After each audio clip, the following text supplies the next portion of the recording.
Good morning po. Magluluto po kami ni Ren. Ukoy.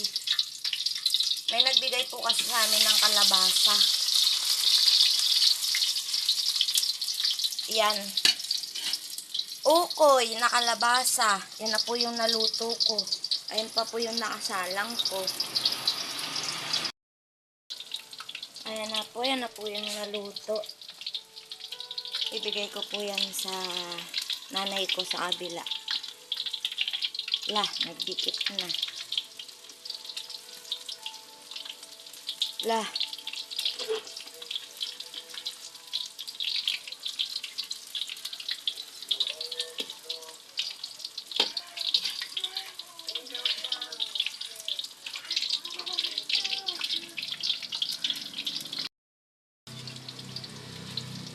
Nagdidikit po kasi.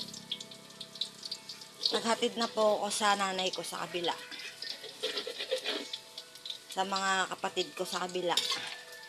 Madai po kasi nagdidikit. Ano ba? Saan ba kayo nakatutok?